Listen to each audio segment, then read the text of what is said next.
কথাটা কি, এটা কোথা থেকে এসেছে? তো ফিতর শব্দের আবির্ভাবিক অর্থ হলো ভেঙে ফেলা, এক কথাতে ভেঙে ফেলা। এর কারণ কি? আমরা প্রায় দীর্ঘ 1 মাস যাবৎ আল্লাহ রাব্বুল আলামিনের নির্দেশে সিয়াম পালন করি, এবং অবশেষে আমাদের যখন সিয়ামটা পূর্ণ হয়ে যায় তখন খাদ্যদ্রব্য দ্বারা আমরা আমাদের সিয়ামটাকে ভঙ্গ করি বা ভেঙে ফেলি। আর এটাকেই বলা হয়েছে আরবিতে ফিতর। কাদের উপরে ফরজ করা হয়েছে যাকাতুল ফিতর? এই সম্পর্কে সহিহ বুখারীর মধ্যে হাদিস বর্ণনা করা আছে। ইবনে উমর রাদিয়াল্লাহু তাআলা আনহু হতে বর্ণিত, তিনি বলেন যে রাসূল সাল্লাল্লাহু আলাইহি ওয়াসাল্লাম প্রাপ্ত এবং অপ্রাপ্ত বয়স্ক আজাদ গোলাম প্রত্যেকের পক্ষ থেকে সাদাকাতুল ফিতর ফরজ করা হয়েছে। মানে প্রত্যেকের পক্ষ থেকে যাকাতুল ফিতরই বলেন বা সাদাকাতুল ফিতরই বলেন, ফরজ করা হয়েছে। তো এই সম্পর্কে সহিহ বুখারীতে আরেকটু নিচে বিস্তারিত আছে যে আবু সাঈদ খুদরি রাদিয়াল্লাহু তাআলা আনহু থেকে বর্ণিত, তিনি বর্ণনা করছেন যে আমরা রাসূল সাল্লাল্লাহু আলাইহি সাল্লামের যুগে ঈদের দিন একসা পরিমাণ খাদ্য, যাকে আরবিতে বলে যে সম মিন তম, তম মানে খাবার, আর সম মিন তম মানে একসা পরিমাণ খাদ্যদ্রব্য সাদাকাতুল ফিতর আদায় করতাম আমরা। তিনি আরও বলেন, আর আমাদের খাদ্যদ্রব্য ছিল জব, কিশমিশ, পনির ও খেজুর। মোট কথা হলো যার যার দেশের খাদ্যদ্রব্য দ্বারা রাসূল সাল্লাল্লাহু আলাইহি সাল্লাম সাদাকাতুল ফিতর আদায় করেছেন।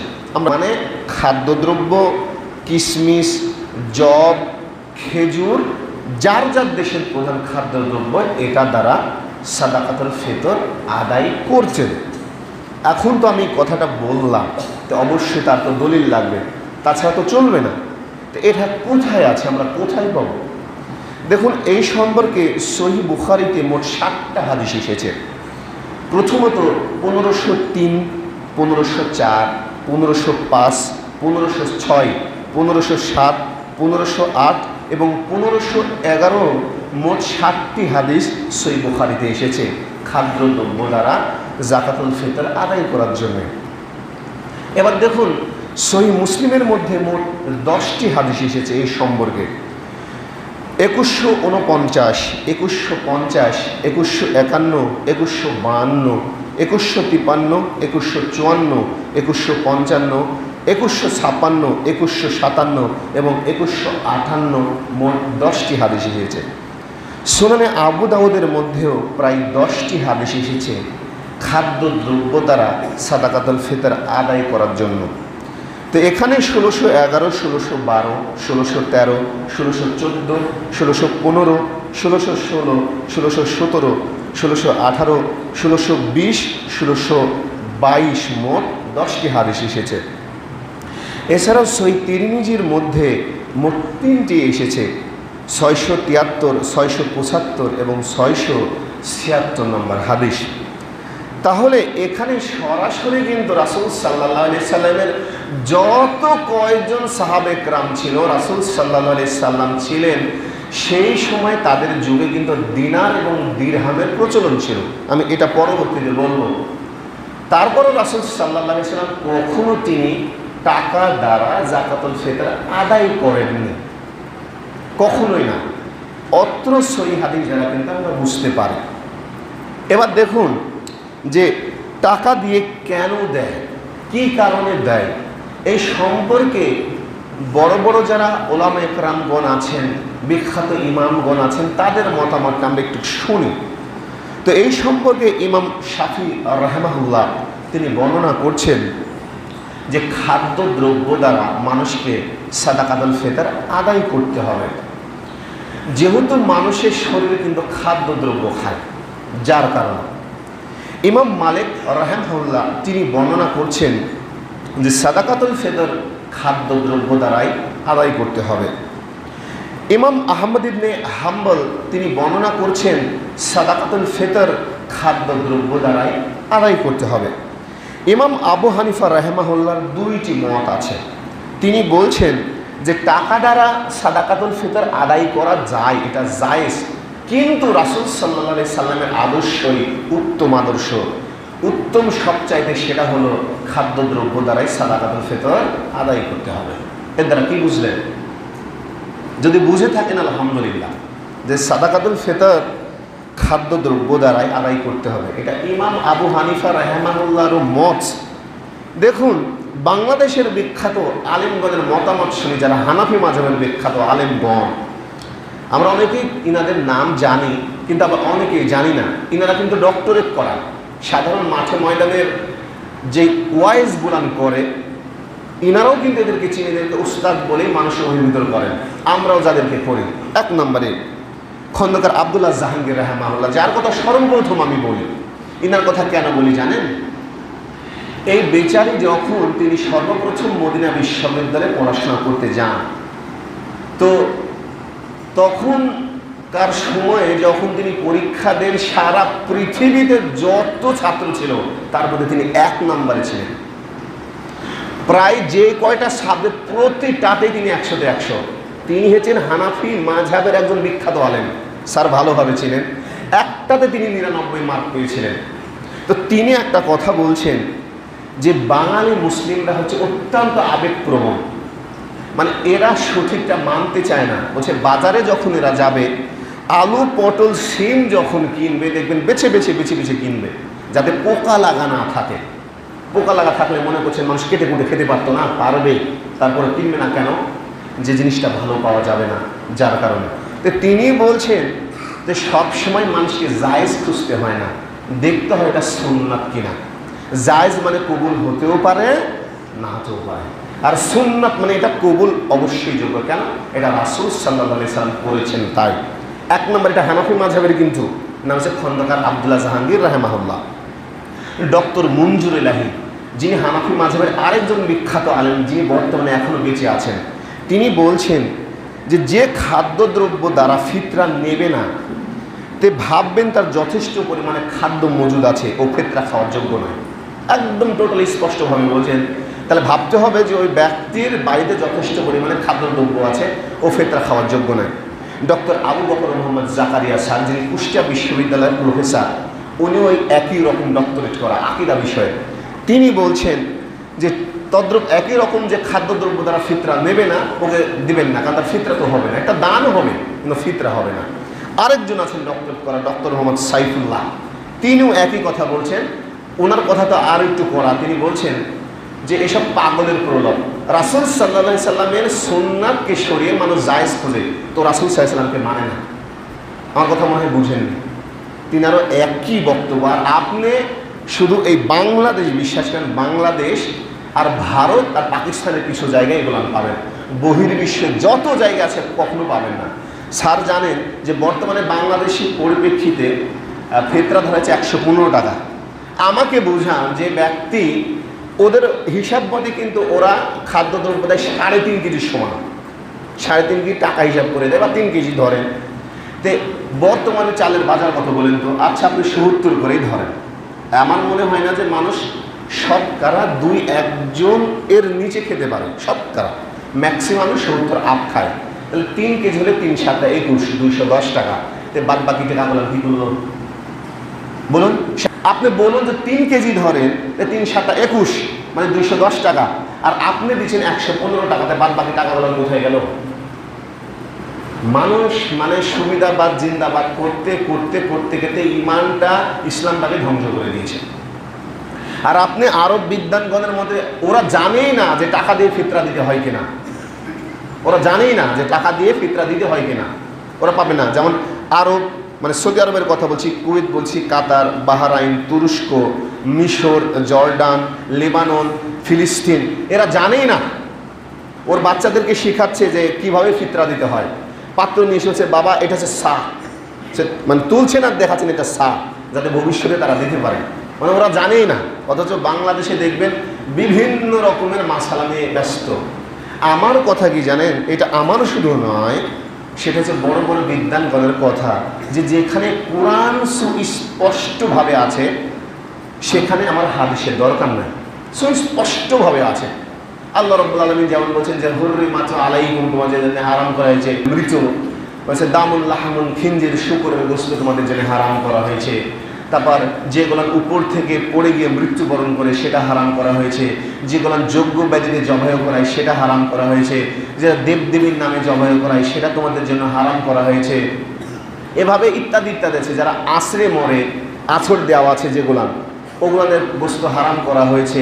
শ্বাসরোধ করে যারা মারা গেছে হারাম করা হয়েছে।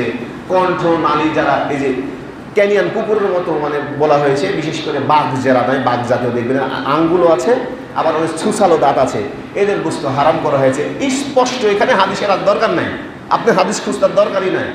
কিন্তু যেখানে দেখবেন যে কোরআন হচ্ছে সারমর্ম, সারমর্ম আছে রাসূল সাল্লাল্লাহু আলাইহি সাল্লামের টোটালি জীবনটা হচ্ছে হাদিস। তো যেখানে হাদিস আছে স্পষ্টভাবে সেখানে আর ফতোয়া চলে না, বুঝেননি বোধহয়? যেখানে স্পষ্টভাবে কোরআনের আয়াত আছে সেখানে হাদিসের দরকার নেই, আর যেখানে কোরআন আছে স্পষ্টভাবে হাদিসও আছে সেখানে ফতোয়ার দরকার নেই। তো মানুষ যদি কোরআন আর হাদিস বাদ দিয়ে সে ফতোয়া খুঁজে, তাহলে আপনি বলুন যে কি অবস্থা হবে। আল্লাহ রাব্বুল আলামিন পবিত্র কোরআন সূরা আলী ইমরান বলছেন, ইয়া আইয়ুহাল্লাযীনা আমানু আতিউল্লাহ ওয়া আতিউর রাসূল, হে বিশ্বাসীগণ তোমরা আল্লাহর অনুগত করো, রাসূলের অনুগত করো। না বললেন যে ইয়া আইয়ুহাল্লাযীনা আমানু আতিউল্লাহ ওয়া আতিউল হুজুর, না বুজুর্গণের দিন কথা বলেছিলেন। কথা যদি এগুলো বোঝা যায় তাহলে আলহামদুলিল্লাহ। তো বলছিলাম যে রাসূল সাল্লাল্লাহু আলাইহি সাল্লামের জামানাতে দেখুন দিয়েছি স্পষ্ট দিনার এবং দিরহাম ছিল। দিনার মানে হলো স্বর্ণ মুদ্রা, আর দিরহাম মানে হচ্ছে রৌপ্য মুদ্রা ছিল। তারপরেও তিনি খাদ্যদ্রব্য দ্বারাই সাদাকাতুল ফিতর আদায় করেছেন, আর এটাই ছিল সুন্নাহ পদ্ধতি। এখন দেখুন সমাজের লোকের কথা, যে টাকা না দিলে ওই ব্যক্তি কি কিনে খাবে। আচ্ছা বলেন তো, রমজান মাসে কি টাকা দান করতে বাধা দেওয়া আছে স্যার? তা আমার কথা যে রমজান মাসে যদি টাকা দান করতে বাধা দেওয়াই না থাকে, যদি আপনার এতই পুড়ে, যে জাকাতুল ফিতরটা আপনি খাদ্যদ্রব্য দিয়ে দেন, আর বাদ বাকি টাকা বলেন আপনি দান হিসেবে তাকে শুধু 500 দিয়েন না, 5000 দেন, আলহামদুলিল্লাহ আরও তারিখ ভালো যাবে। তো এর বেলা নাই, বুঝছেন? ওখানেও ঠকাচ্ছে, এখানেও সে ঠকাচ্ছে। মনে করেন যুক্তি তর্ক মেনেই নিলাম যে ও 3 কেজি টাকা দিল, তো 115 টাকা কি করে দিল? আচ্ছা বাদ দিলাম, ওখানে 10ই বাদ দিলাম। মনে করেন যে আমি 60 করে দিলাম, 3 6 18 180 টাকা, তাহলে আর বাদ বাকি টাকা কোথায় গেল? আচ্ছা ওটাও বাদ দেন, আমি মনে করলেন যে 50 টাকা কেজি খেলো, 3 5 15 150 টাকা কোথায় গেল? দেশে ফাজলামও অত্যন্ত খারাপ জিনিস। সুন্নাতকে ছুঁড়ে ফেলা হয়। যেখানে মনে করেন রাসূল সাল্লাল্লাহু আলাইহি সাল্লামের একটা সুন্নাত ছুটে যায়, ওখানে কিন্তু একটা বিদআত তৈরি হয়। এটা জানেন? বিদআত মানে যে নতুন তৈরি হয়, আর যখনই বিদআত তৈরি হবে তখন সুন্নাতটা স্পষ্টভাবে টোটালি উঠে যাবে। যেমন এখন আলহামদুলিল্লাহ এটা ভালো যে আজ থেকে প্রায় 2-3 বছর আগেও আমরা যখন মসজিদে ঢুকতাম 2 রাকাত করে অনেকেই সালাত আদায় না করেও বসতাম, অনেকে বসে যারা জানে। কিন্তু এখন দেখবেন টোটালি যেই ব্যক্তিটাই মসজিদে ঢোকে কিন্তু 2 রাকাত সালাত আদায় করে বসে। এটা রাসূল সাল্লাল্লাহু আলাইহি ওয়াসাল্লামের সুন্নাহ। সেই বুখারীর বর্ণনা, রাসূল সাল্লাল্লাহু আলাইহি ওয়াসাল্লাম যখন কোনো জায়গা থেকে সর্বপ্রথম আসতেন, তিনি সর্বপ্রথমে 2 রাকাত সালাত আদায় করতেন, বসতেন, তারপর সাহাবীদের সাথে দেখা করতেন, তারপর বাড়িতে যেতেন। এটা ছিল সুন্নাহ। তো যেখানে সুন্নাত বিলুপ্ত হয়ে যায় তখন একটা বিদআত তৈরি হয়। আর বিদআতগুলোর মানুষ কী করে জানেন? সওয়াব বলেই করে, মনে করে এগুলোদের বেশি সওয়াব। যে ভালো কাজ তৈরি বাবা, ভালো কাজ করলে কি খারাপ হবে? সব ভালোই ভালো না। আমি আপনাদেরকে এর আগেও বলেছিলাম যে সব ভালোই ভালো না। একটা উদাহরণ দিয়েছিলাম না শয়তান সম্পর্কে, এটা জানেন আপনারা অনেকেই। এই যে রাসূল সাল্লাল্লাহু আলাইহি সাল্লাম যাকাত যেখানে বাইতুল মালে জমা করা হয়, তে আবু হুরায়রা রাদিয়াল্লাহু তাআলা আনহুকে পাহারা দিতে রেখেছিলেন। আপনারা অনেকেই জানেন, এই হাদিসটা অনেকবার বলেছি। তো একদিন তিনি রাত্রে পাহারা দিচ্ছেন, দেখছেন যে এক ব্যক্তি ওই ব্যাগের মধ্যে বাইতুল মালের যত খাদ্যদ্রব্য পুড়ছেন। তো আবু হুরায়রা রাদিয়াল্লাহু তাআলা আনহু তাকে জাপটে ধরেছেন, বলছে তুমি জানো না এটা বাইতুল মালের জিনিস, রাসূল সাল্লাল্লাহু আলাইহি সাল্লাম যেখানে পাহারা দিতে রেখেছেন তুমি চুরি করছো, মানে কালকে রাসূল সাল্লাল্লাহু আলাইহি সাল্লামের সামনে তোমাকে উপস্থিত কর। তখন বলছে বিশ্বাস করো ভাই, আমি অত্যন্ত অভাবী লোক, আমার চাইতে অভাবী লোক পৃথিবীর বুকে কেউ নাই, আমার বাড়িতে এত সন্তান নেই, সেই আবু হুরায়রার মহব্বত হয়েছে, ছেড়ে দিয়েছে। আপনারা শুনেছেন, আমি বারবার বলার কারণ হয়েছে এটা সব ভালোই ভালো না। তখন আবু হুরায়রা রাদিয়াল্লাহু তাআলা ছেড়ে দিয়েছেন। তারপর জিবরিল আমিন রাসূল সাল্লাল্লাহু আলাইহি সাল্লামকে জানিয়ে দিয়েছেন ওহির মাধ্যমে যে অমুক একজন এভাবে বাইতুল মালে এই কাজ করেছে। তো সকালে ফজরের সময় আবু হুরায়রা রাদিয়াল্লাহু তাআলা রাসূল সাল্লাল্লাহু আলাইহি সাল্লামের সাথে দেখা। বলছে, আবু হুরায়রা, তোমার চোরের কি খবর আগে তাই বলো। বলছে, ইয়া রাসূলুল্লাহ, বিশ্বাস করেন তাকে আমি ধরেছিলাম। তো এতই কাকতি মিনতি সে করেছে, আমার মহব্বত হয়ে গেছে, আমি রাখতেই পানি ছেড়ে দিয়েছি। বিশ্বাস করো, ওর চাইতে মিথ্যাবাদী কেউ নাই, আর ও কোনোদিনই অভাবী না, ও আবার আসবে। আবু হুরায়রা বলছে, যেহেতু রাসূল সাল্লাল্লাহু আলাইহি সাল্লাম বলেছে ও আবারই আসবে, অবশ্যই আসবে, মিস না।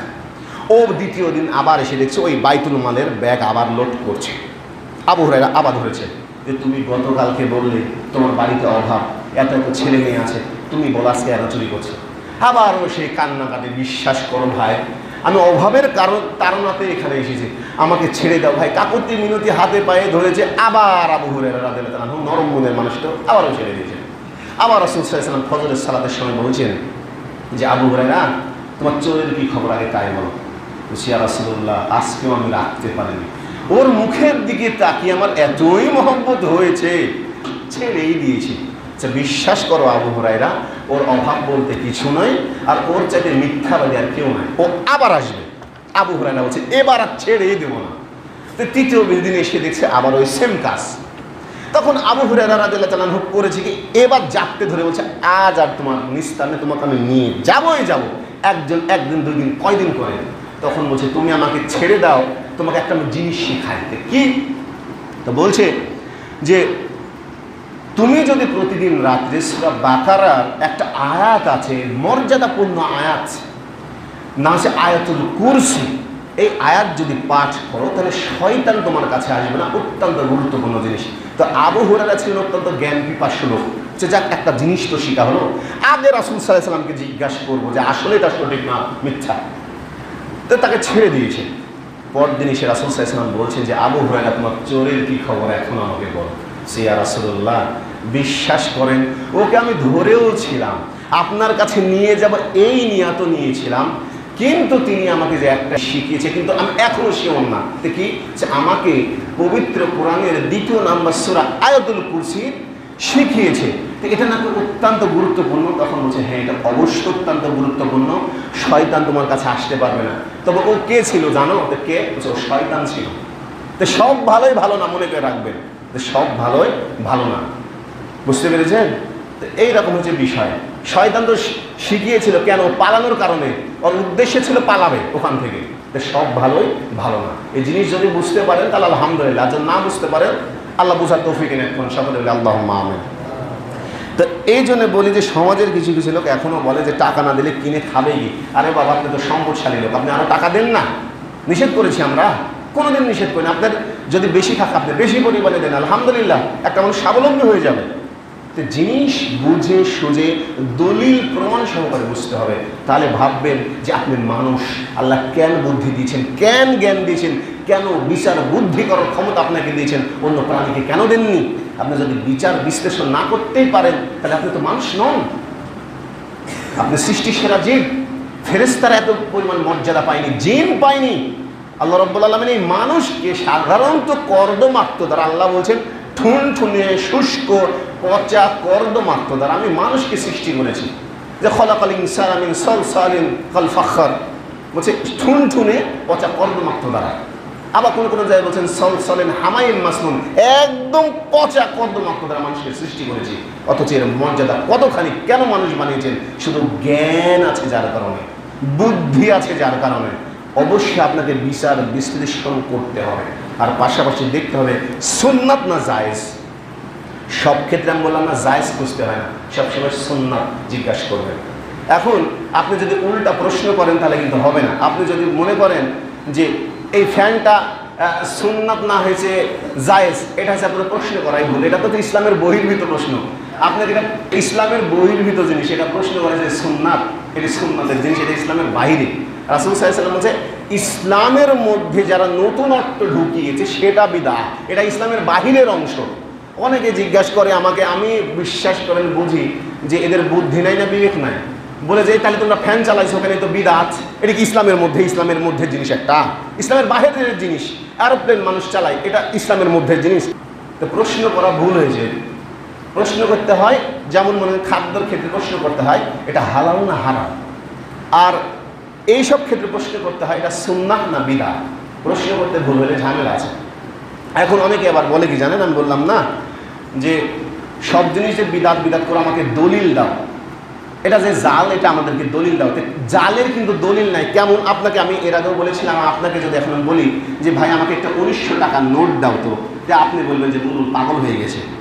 1900 টাকা আছে, কিন্তু 1900 টাকার নোট আছে নাই, আপনি তো কোনোদিনও বাংলাদেশের বুকে পাবেন না। তার মানে ওটা মানুষের মুখে প্রচলন আছে, কিন্তু হাদিস কোরআনে নাই, তার মানে সেটা জাল। বুঝেননি বোধহয় আমার কথা? 1900 টাকা আছে কিন্তু 1900 টাকার নোট নাই, তার মানে সেটা হচ্ছে জাল।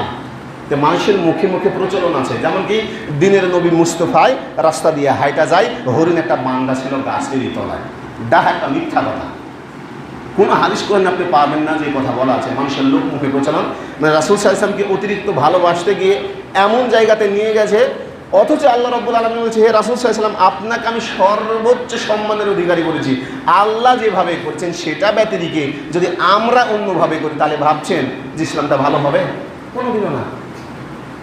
রাসূল সাল্লাল্লাহু আলাইহি ওয়াসাল্লাম বলছেন আমারও দেয়া যদি একটা কথা কোনো মানুষ বানিয়ে বলে তাহলে তার জন্য জাহান্নাম সুনিশ্চিত। কারণ এই কথা তো আমি বলিনি। আমি যদি বলি রাসূল সাল্লাল্লাহু আলাইহি ওয়াসাল্লাম এই কথা বলেছেন, অথচ হাদিস কোনে দলিল না, আমার অবস্থা করুন। তো এই জিনিস বোঝার চেষ্টা করতে হবে। এবার দেখুন যে আরবীয় আশেপাশের প্রত্যেক জায়গাতেই প্রধান খাদ্যদ্রব্য দ্বারা কিন্তু ফিতরা আদায় করা হয়। যদি বিশ্বাস না হয় আপনার নেটে সার্চ দিয়ে দেখবেন যে কী দেওয়া হয়। ওদের আলাদা আলাদা প্যাকেট থাকে, কিন্তু প্যাকেট করাই থাকে, যা যে খাদ্যদ্রব্য খায় প্যাকেট করাই থাকে। বিখ্যাত গ্র্যান্ড মুফতিদের মতবাদ আরও বিদ্বান শেখ বিন বাজ রাহিমাহুল্লাহ, তিনি মারা গেছেন, যার কারণে আমরা বলছি। তো উনি বলেছেন রাসূল সাল্লাল্লাহু আলাইহি ওয়াসাল্লামের সুন্নাত ব্যতিরিক্ত অন্য কোনো জিনিস দ্বারা যদি যাকাতুল ফিতর আদায় করতে চায় তাহলে ফিতরা বাতিল হয়ে যাবে। সালেহ আল ফাওজান, যিনি এখনও বেঁচে আছেন, বর্তমানে পৃথিবী বিখ্যাত গ্র্যান্ড মুফতি, যিনি এখন ফতোয়া পরিচালনা করেন, তিনি বলছেন যে খাদ্যদ্রব্য দ্বারা যদি সাদাকাতুল ফিতর আদায় না করে তার ফিতরা বাতিল হয়ে যাবে, দান হবে। সালেহ আল উসাইমিন রাহিমাহুল্লাহ, তিনিও সেম একই কথাই বলছেন। আলবানী রাহিমাহুল্লাহ সহ যত ধরনের বড় বড় মুহাদ্দিস ইকরামগণ আছেন সকলেই একই মতামত। রাসূল সাল্লাল্লাহু আলাইহি ওয়াসাল্লামের সুন্নাতকে বাদ দিয়ে যদি অন্য কোনো বিদআতকে প্রতিষ্ঠা করতে যায় তাহলে টোটালি ইসলাম থেকে বহির্ভূত হয়ে যাবে, বাহির হয়ে যাবে। এটা হচ্ছে বলা হয়েছে। এবার দেখুন ফিতরা কখন আদায় করা উত্তম। এই সম্পর্কে সহিহ বুখারীর বর্ণনা যে আব্দুল্লাহ ইবনে উমর রাদিয়াল্লাহু তাআলা আনহু হতে বর্ণিত, নবী সাল্লাল্লাহু আলাইহি সাল্লাম লোকদের ঈদের সালাতের উদ্দেশ্যে বের হওয়ার পূর্বেই সাদাকাতুল আদায় করার নির্দেশ দেন। মানে সবচেয়ে উত্তম হলো যে সালাতের নামাজের আগে যদি মানুষ আদায় করে দিতে পারে, এটা উত্তম সবচেয়ে। এবার দেখুন কিছু আরও আছে তো হাদিস, দেখুন এই সম্পর্কে সহিহ বুখারীর বর্ণনা করা আছে। ইবনে উমর রাদিয়াল্লাহু তাআলা আনহু হতে বর্ণিত, তিনি বলেন যে তিনি সন্তানদের পক্ষ হতে সাদকাহুর দ্রব্য গ্রহীতাদেরকে দিয়ে দিতেন এবং ঈদের 2 থেকে 1 দিন আগেই সাদাকাতুল ফিতর আদায় করতেন। মানে 2 থেকে 1 দিন আগে দেওয়া সবচেয়ে ভালো। আর এর চাইতে ভালো কি বললাম, যদি সালাতের পূর্বে যদি দেয় তাহলে সবচেয়ে ভালো। তবে 2-1 দিন আগ থেকে দেওয়া যায়। কোথায় আছে? সহিহ বুখারী বর্ণনা ইবনে উমর রাদিয়াল্লাহু তাআলা আনহু থেকে বর্ণিত। দেখুন যে আগে আপনারা কখনো ফিতরা দেবেন না। ফিতরা দিলে সাধারণ দান হবে না। এখানে আছে যদি আপনারা জড়ো করেন, মনে করেন আজ কত রমজান, 23 রমজান, 24, 25, 26, 27, 28 তারিখের দিন যদি সবাই এসে এখানে জড়ো করে দেয়, অথবা 27-এর রাত যখন মাগরিবের আযানটা হয়ে গেল তারপর থেকে 28 রমজান যেটা ধরা হয় আরবিতে, ওখানে আপনারা লিখে দেবেন আর নামটা অবশ্যই লিখে দিয়ে যাবেন। অবশ্যই দিয়ে যাবেন যে এই লোক এতটুকু দিয়েছে। আসুন আমরা কতখানি দেবো এই সম্পর্কে বলবো। যে তবে সাটা কিন্তু আমরা যে পাত্র বলি সাটা কিন্তু কোনো কেজির মাপ নয়। সাটা হচ্ছে পাত্র, আরবিতে যাকে বলে সা। দেখুন অধিকাংশ আলেমদের মতামত হচ্ছে রাসূল সাল্লাল্লাহু আলাইহি সাল্লাম যেহেতু অধিকাংশ সময় তিনি মদিনাতেই থেকেছেন, তাই মদিনার তিনি সা দ্বারাই সাদাকাতুল ফিতর আদায় করেছেন। এটা কোনো ইরাকি সাও নয়, কোনো মিশরের ছাও নয়, এটা হচ্ছে সৌদি আরবের যেটা মদিনার ছা, এটা বর্ণনা করা হয়েছে। কারণ ছা হিসাবে ওজন কম বেশি হবে। মনে করেন যে একটা ছা মানে পাত্রে যদি আপনি পুরাপুরি দিয়ে দেন, উপরে আরেকটু দেন, তাহলে দেখবেন আপনার ওজনটা বেশি হবে, হবে না? আর আপনি মনে করেন যে ছাটা একদম প্লেন করে দিলেন, তাহলে তার চাইতে কম হবে না? এই জন্যে কম বেশি হয়, এটা কোনো কেজির মাপ নয়। তো ফতোয়াটা কি দেখুন, সৌদি আরবের ফতোয়া লাজনা দাইমা থেকে বর্ণিত, আমি বলছি পরবর্তীতে। দেখছে পাত্র, ছা মানে পাত্র।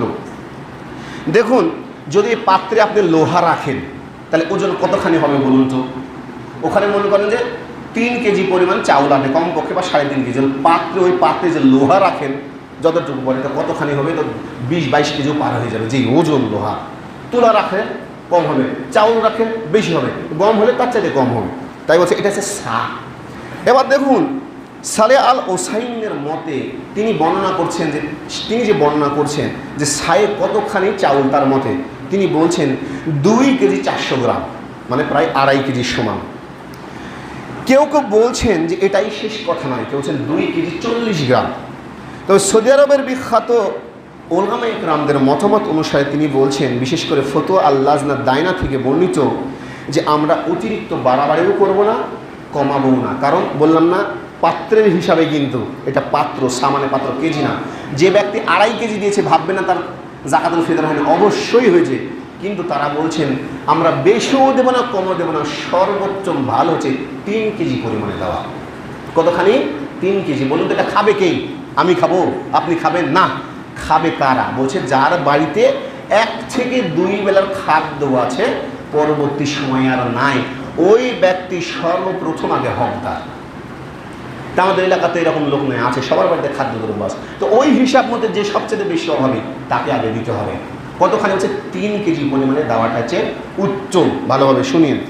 এবার দেখুন যে সৌদির মদিনার যে ছা, ওর মাপটা কেমন দেখুন। আমি বলছি পাত্রটা আছে 1 ছা মদিনার, তো লম্বাটা কিন্তু 1 ফুট, তারা যেটা দেখালো 1 ফুট লম্বা আছে। তো তলাটা কিন্তু 17 ইঞ্চি, আর মুখটা হচ্ছে 14 ইঞ্চি। তো খেজুর যখন ওখানে রাখা হয়েছিল, ওজন হয়েছিল মানে 2 কেজি 250 গ্রাম, 2 কেজি 250 গ্রাম। যখন চাউল রাখা হলো 3 কেজি 200 গ্রাম হলো ওখানে, আর আটা রাখা হলো তখন 2 কেজি 500 গ্রাম হলো। এই জন্য বলছে, মানে তাদের মতামত বিচার বিশ্লেষণ করে যে 3 কেজি দেওয়াটা যে সবচাইতে ভালো। বুঝেননি? মানে ছায়ের হিসাব আপনি এখনও বুঝেননি। এটা আছে পাত্র, পাত্র দিলে কম বেশি হবেই। আপনি মুঠি দিয়েন, তো মুঠি দিলে বুঝতে পারবেন। আমার হাত দ্বারা যদি আমি 1 মুঠো চাল দিই কতটুক যাবে, আর ওই বাচ্চা দিলে কতটুক যাবে? অর্থাৎ ডবল যাবে। তো পাত্র হচ্ছে ছা। বেশি করে দিলে, উপর যে উপরে দিলে এরকম উঁচা হবে, একটু প্লেন করে দিলে কম হবে। এই জন্য তারা বলছে যে 3 কেজি দেওয়াটাই হচ্ছে সবচেয়ে ভালো এবং উত্তম। এবার দেখুন যে সালে আল ওসাইমিন রাহিমাহুল্লাহ তিনি বর্ণনা করছেন যে এটা কারা পাবে, কোন শ্রেণীর লোকেরা পাবে। বলা হয়েছে প্রথমে যে ফকির এবং মিসকিন। সর্বপ্রথম হচ্ছে মিসকিন, যারা মানে সমাজের যারা অভাবগ্রস্ত লোক আছে, যারা চাইতে পারে না কিন্তু অনেক প্রয়োজন তাদের, হচ্ছে মিসকিন, এদেরকে দেবেন। তারপর হচ্ছে দরিদ্রকে দেবেন, যারা দরিদ্র মানে তার পর্যায়ে নিচে একটু। আর এটা ছাড়া অন্য কেউ কিন্তু এটা খাবে না। এক ফকির মিসকিন, তার চাইতে নিচে যারা দরিদ্র তারা পাবে। এবার দেখুন, তো আলবানী রাহিমাহুল্লাহ বলছেন যে এটা 8 খাতে ব্যয় করা সুন্নাত সম্মত নয়। অনেকে মনে করে যে জাকাতের মতো বোধহয় 8 খাতে দেওয়া যাবে, বলছে এটা 8 খাতে দেওয়া সুন্নাত সম্মত নয়। নিঃসন্দেহে প্রত্যেক ভালো কাজ কিন্তু সাদাকা, মনে করে রাখবেন, প্রত্যেক ভালো কাজ সাদাকা। তো প্রত্যেক ভালো কাজ জাকাত নয়। প্রত্যেকটা ভালো কাজ কিন্তু মানে সাদাকা, কিন্তু প্রত্যেকটা ভালো কাজ কিন্তু জাকাত নয়, এটা মনে করে রাখতে হবে। এটা মাদ্রাসা বা মসজিদের জন্য নয়, কিন্তু মাদ্রাসা বা মসজিদের জন্য নয়। তবে যদি তারা ফকির ও মিসকিনের আওতাভুক্ত হয় তখনই তারা পাবে। এটা সালে আল ওসাইমিন রাহিমাহুল্লাহ বলছেন, যদি ওই মাদ্রাসা ফকির অথবা মিসকিনের আওতাভুক্ত হয় তখনই শুধুমাত্র তারা পাবে, তাছাড়া নয়। এবার দেখুন যে কিভাবে বন্টন করবেন। সৌদি আরবের বিখ্যাত ফতোয়া লাজনা দাইমা থেকে বর্ণিত, তারা বলছেন যে সবচেয়ে ওয়াজিব হলো প্রাপকের হাতে সরাসরি দেওয়া। আপনারা তো একসাথে জড়ো করেন না, জড়ো করে সুন্দর করে নাম লিখা দিবেন। ভালোভাবে শুনুন, এটা নিয়েও কিন্তু মানুষের মধ্যে দেখবেন গন্ডগোল ফেসাদ হয়। তোরা দেখছো, ওর নিজের লোক বলে ওকে বেশি দিল, আর আমি বলে আমাকে কম দিল। এটা ইসলাম বলে? ইসলাম বলছে তুমি আগে দেখো তোমার মসজিদের আওতাধীন কারা সবচাইতে গরিব ক্যাটাগরি শ্রেণীর মিসকিন, তাকে সবচেয়ে বেশি দাও। কথার কথা, মনে করেন সবচেয়ে অভাবী এই এলাকার মধ্যে একজন, তাকে আপনি 25 থেকে 30 কেজি দেন। তার চাইতে যে কম তাকে 20 কেজি দেন, তার চাইতে যে কম তাকে 10 কেজি দেন, তার চাইতে যে কম তাকে 5 কেজি দেন। মনে হয় আমার কথা আপনারা বুঝেননি? বুঝেছেন আমার কথা? এটা কোনো বিশ্বাস করেন মুখ চিনে নয়, এটা বলা হয়েছে যার বাড়িতে 1 থেকে 2 বেলার খাদ্য আছে, যারা মিসকিন, যারা চাইতে পারে না। আপনারা কিন্তু জানেন মহল্লার লোক কারা মিসকিন, জানেন না? আপনার আশেপাশের লোককে অবশ্যই আপনি বলতে পারেন, আমার চাইতে বেশি পারবেন, কারণ এই মহল্লার আওতাধীন আপনারা বেশি। তাই বলছে চাউল এখানে দেওয়ার ক্ষেত্রে কম বেশি করার ইখতিয়ার আছে। কেন আছে? কারণ বললাম কি যে সবচেয়ে বেশি অভাবী তাকে বেশি দেন, তারপর আস্তে আস্তে আস্তে আস্তে আস্তে আস্তে এটা বলা আছে। এবার দেখুন আরেকটা হলো, নির্দিষ্ট লোক ঠিক করে তার মাধ্যমেও সাদাকাতুল ফিতর দেওয়া যায়। যেহেতু আমাদের মসজিদের লোক সংখ্যা আছে আলহামদুলিল্লাহ, প্রায় 3-4 বছর ধরে আমি দেখছি যে সুন্দরভাবে প্রাপকের হাতে সুন্দরভাবে দিয়ে আসে। এটা সবচেয়ে উচ্চ। কী হয় জানেন? দেখা গেল যে ওই বেচারি প্রায় 30 কেজি পর্যন্ত আমি দেখেছি একজন ব্যক্তি চাউল পেয়েছে। যদি সে অভাবী হয় তাহলে বলুন তো অনেক দিন কিন্তু খাদ্য সে পাবে। বাই চান্স অন্য দিককার আপনার আগে হক নেই, কিন্তু আমি বলছি আপনার মহল্লার লোকের আগে হক, তারপর বাহিরে দিবেন। আগে বুঝবেন, আগে আপনারা মহল্লাতে দিবেন, তারপর কাঁঠালপাড়া, আগে এই পাড়া, তারপর টোটালি কাঁঠালপাড়া। যদি তারপরও থাকে তাহলে বাহিরে। বুঝেননি আমার কথা? মনে হয় বুঝেননি? আগে নিজ এলাকা, তারপর মনে করেন পুরা কাঁঠালপাড়া। যদি বজরাপুরের কেউ আসে ওই রকম অভাবী লোক ক্যাটাগরি, তাকেও আপনি দেবেন, তাকেও দেবেন। এভাবেও দেওয়া হয়েছে। তবে শুনুন, কোনো হিন্দুকে যাতে ফিতরা দেবেন না, বিসমিল্লাহ বলে নেয়, নাম পরিবর্তন করে এসে বলে আমি মঞ্জুরা বেগম 2-3 বার বলুন তো। তা আমি তাকে বললাম যে আপনি যে মঞ্জুরা বেগম, ভালো, মিথ্যা কথা বলেন না, আপনার নামটাকে আগে তাই বলেছে শিখা রানী দাস। শিখা রানী দাস, আলহামদুলিল্লাহ। তো বাবা এটা তো আপনাদের জন্য না, এই সাদাকাতুল ফিতর হচ্ছে যে আমাদের মহল্লার বা এলাকাতে, নিজ নিজ এলাকাতে যারা অভাবী লোক তাদেরকে সর্বপ্রথম কিন্তু আমরা জাকাতুল ফিতর বা সাদাকাতুল ফিতরটা দেব। তো আপনি এখন ইসলাম ধর্ম গ্রহণ করেন, তো সে আমরা কি আল্লাহর বান্দা না? অবশ্যই আপনি আল্লাহর বান্দা। তাহলে একটা কাজ করেন কি, আপনি আজকে কালিমা পড়েন, ইসলাম ধর্ম গ্রহণ করেন, আপনাকে আমি 2 মণ চাউল দেবো, সে নাম করবো না। তাহলে বলেন কি বুঝলেন? তো এদেরকে দেবেন না, যদি পারেন পকেট থেকে টাকা দেবেন। এটা তার হক নয়, এটা তাদেরই হক যারা মিসকিন সবচেয়ে, তারপর ফকির, তারপর দেবেন আস্তে আস্তে। যদি বাহিরের ফকির মিসকিন থাকে, গতবারও যেভাবে করেছেন প্যাকেট আলাদা করেছেন ওভাবেই দেবেন। আর বলে দেবেন নির্দিষ্ট দিন যে আমরা হয় 29শে রমজান দেব, 29শে রমজান, 28শে রমজান দেব। আমি প্রথমে কি বললাম? উত্তম হচ্ছে সালাত আদের পূর্বে। 2 নাম্বার বললাম 29শে রমজান বা 30শে রমজান। যদি 29টা হয় মানে ওটাই তো শেষ, আর যদি 30টা রমজান হয় ওটাই শেষ। বুঝলেন? চাঁদের উপর তো নির্ভর, মানে 2 দিন আগ থেকে দেওয়া যায়। আর হচ্ছে সবচেয়ে উত্তম হচ্ছে যেভাবে বললাম, তাই আমরা 2 দিন আগ থেকে দেবো। কেন? যেহেতু এখানে প্রায় 32 থেকে 33-34 মণ পর্যন্ত চাউল উঠে, সবাই দিলে তো দেওয়া খুব হিমশিম হয়। ওই যে আমাদের সাধারণ সম্পাদক সাহেব আছেন, আরও যারা আছেন ওনারা দেন। আল্লাহ রাব্বুল আলামিন তাদেরকে উত্তম হায়াত দারাজ করুন, সকলে বলে আল্লাহুম্মা আমিন। এছাড়াও যারা প্রত্যেকটা কাজে সহযোগিতা করে ইসলামের জন্য, মসজিদের জন্য, অন্যান্য ভালো কাজে, আল্লাহ রাব্বুল আলামিন যাতে তাদেরটাও কবুল করে নিন, সকলে বলে আল্লাহুম্মা আমিন। এবার দেখুন আমি যেটা বলছি, ফিতরা কাদেরকে দিতে হবে একটু আলোচনা, যেটা আমি বললাম, আগেই বলেছি যে ইবনে ওমর রাদিয়াল্লাহু তাআলা আনহু যে বর্ণিত, প্রত্যেক মুসলিম নর নারী, গোলাম পুরুষ নারী, অধীনস্থ মালিক দেবে, এটা রাসূল সাল্লাল্লাহু আলাইহি ওয়াসাল্লাম ফরজ করেছেন। মনে করেন আগের সময় তো গোলাম ছিল, এখন নেই, কিন্তু আপনার বাড়িতে, অনেক বাড়িতে থাকে যে অনেক লোক খাটে না, কাজ করার কিন্তু লোক থাকে, ওই জাকাতুল ফিতরটা আপনিই দেবেন, কারণ সে আপনার আওতাধীন হিসেবে কাজ করে, মানে যে পার্মানেন্টভাবে কাজ করে, আপনার আওতাধীন খায়, আপনার আওতাধীন যখন 10 জন খায় আপনাকেই সাদাকাতুল ফিতর দিতে হবে। মনে করেন আপনার আওতাধীন 2 জন খায়, ওই 2 জনকেই সাদাকাতুল ফিতর আপনাকেই দিতে হবে। বুঝেননি বোধহয় আমার কথা? 10 জন যদি আপনার আওতাধীন থাকে 10 জন আপনাকে দিতে হবে, এটা মালিকই দেবে, মালিক যে সে দেবে। দেখুন যে ঈদুল ফিতরের সালাতের পূর্বে যদি বাচ্চা ভূমিষ্ঠও হয় তাহলেও তার জন্য সাদাকাতুল ফিতর আদায় করতেই হবে, এটা বলা আছে। দেখুন, এই চাউল বন্টনের ক্ষেত্রে আবারও বলছি, কেউ রাগ করবেন না, এটা রাগের বিষয় না তো। আপনি একটা চিন্তা করুন, সাহাবীদের জীবনের ঘটনা কেমন ছিল। দেখুন যে রাসূল সাল্লাল্লাহু আলাইহি সাল্লামের জামানাতে একজন অতি দরিদ্র লোক, খুবই অভাবী লোক, তো তার জন্য একটা খাসির মাথা পাঠানো হয়েছে, খুবই অভাবী। তো ও চিন্তা ভাবনা করছে যে আমি তো কি অভাবে, মনে হয় আমার বাড়ির পাশের এই ভাই, আমি 3 দিন ধরে খেয়ে নিই বা 4 দিন 5 দিন যে কয়দিন, ও মনে হয় আমার চাইতে বেশি অভাবে।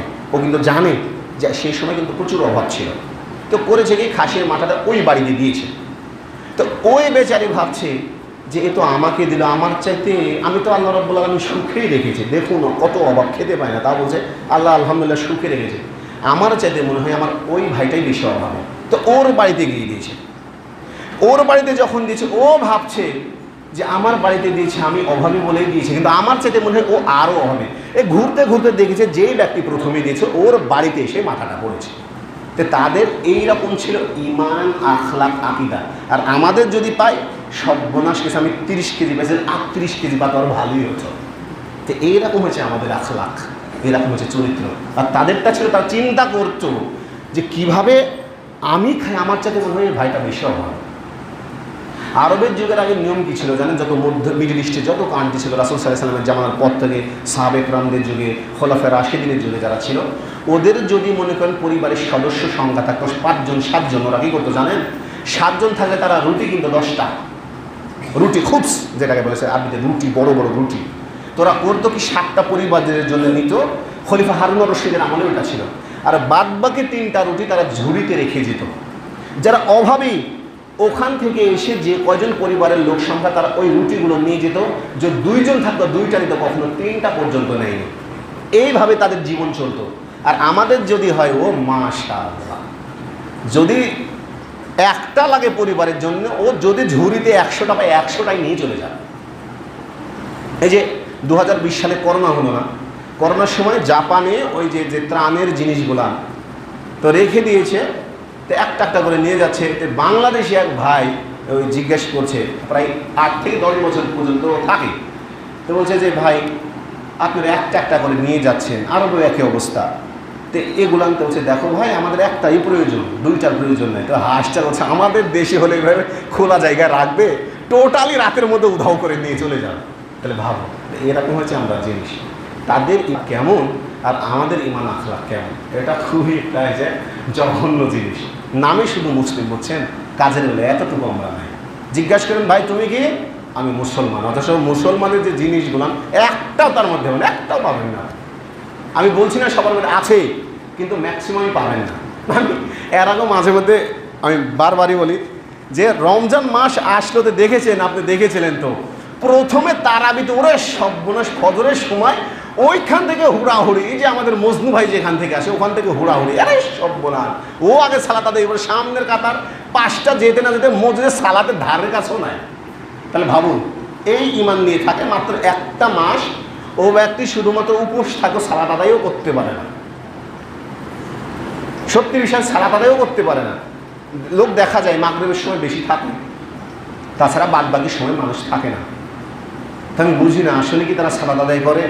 বলুন, বিনা কারণে বাড়িতে বসে থাকে এই লোকগুলা, কোনো কারণ নাই। আমি দেখেছি মসজিদেও সালাত আদায় করতে আসে না। মসজিদে তো এই মহল্লা বিশ্বাসেন দূরে যাওয়া লাগবে, ওখান থেকে যদি আমাদের দোলহল্লার দোকান ওই পাশে থেকে যদি এই পাশ পর্যন্ত লোক, প্রত্যেক ঘর থেকে একজন আসে মসজিদে, জায়গা দেওয়াই যাবে, জায়গায় আপনি দিতে পারবেন না।